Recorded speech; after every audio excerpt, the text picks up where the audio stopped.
Hello दोस्तों, आपका स्वागत है हमारे YouTube चैनल में। दोस्तों, आज के इस वीडियो में हम बात करने वाले हैं एक साधु और वेश्या की कहानी। जी हाँ दोस्तों, बहुत समय पहले की बात है। एक पवित्र नगर में एक साधु रहते थे। वो बहुत तपस्वी थे और दिन रात भक्ति एवं ध्यान में लीन रहते थे। उनका आचरण अत्यंत शुद्ध था और वे सांसारिक विषयों से दूर रहते थे। नगर के लोग उनका बहुत सम्मान करते थे और उनकी वाणी को पवित्र मानते थे। साधु जी का नियम था कि वे प्रतिदिन प्रातःकाल नदी स्नान के लिए जाते, फिर मंदिर में भजन कीर्तन करते और दिन भर तपस्या में लीन रहते थे।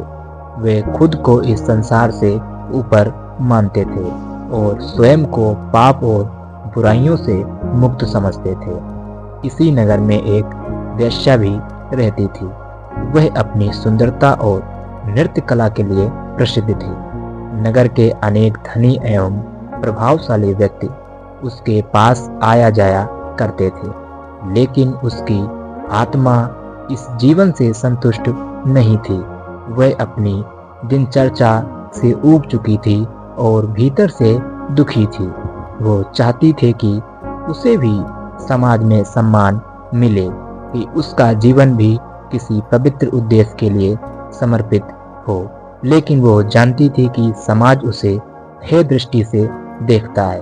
दोस्तों, साधु जी ने जब भी वेश्या के घर को देखा तो उनके मन में घृणा उत्पन्न हो गई। वो सोचने लगे, ये स्त्री पाप का जीवन जी रही है, यह नगर को दूषित कर रही है, यह ना जाने कितने पुरुषों को अपना मोह पाश में फांसकर उनका पतन कर रही है। धीरे धीरे साधु हर दिन वे सोचने लगे और उनके मन में उसके प्रति दोष बढ़ता गया। दोस्तों, दूसरी ओर वेश्या ने कई बार साधु को नदी किनारे तपस्या करते देखा।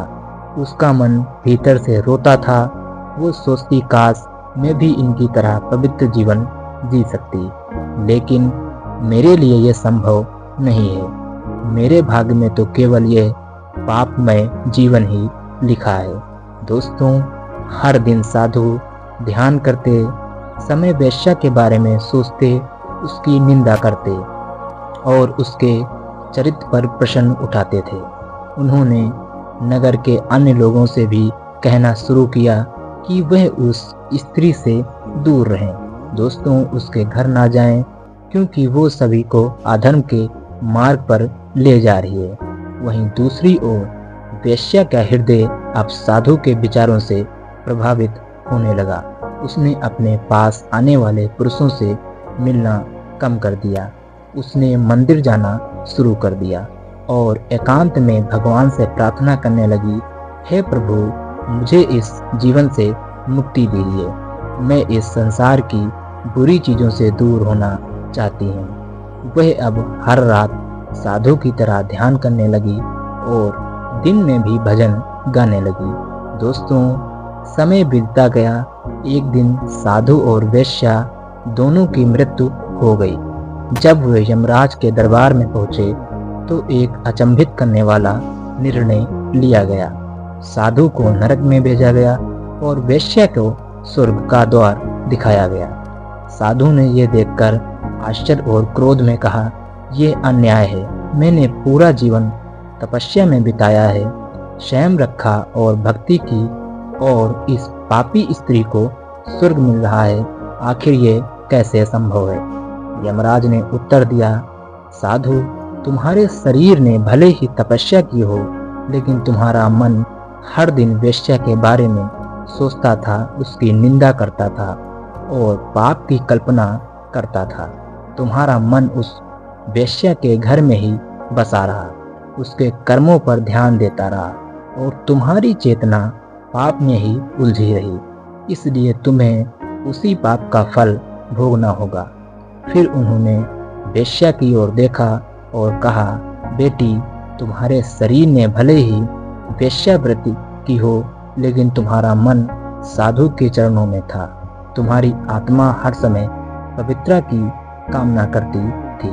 तुमने प्रभु की भक्ति की और अपने कर्मों से विमुख होना चाहा, इसलिए तुम्हें स्वर्ग में स्थान दिया जाता है। दोस्तों, ये कथा हमें गहरी शिक्षा देती है कि मन की पवित्रता ही सच्ची साधना है। बाहरी रूप से हम चाहे जितने भी धार्मिक दिखें, अगर हमारे मन में बुरे विचार हैं तो वे हमें पतन की ओर ले जाते हैं, यानी कि बुरे रास्ते पर ले जाते हैं। वहीं यदि हमारे अच्छे कर्म हों तो वो न चाहते हुए भी हमें अच्छे रास्ते पर ले जाते हैं। दोस्तों, इस कहानी से हमें यही सीख मिलती है कि हमें किसी के बारे में बुरा नहीं सोचना चाहिए। दोस्तों, निंदा करना भी एक पाप है।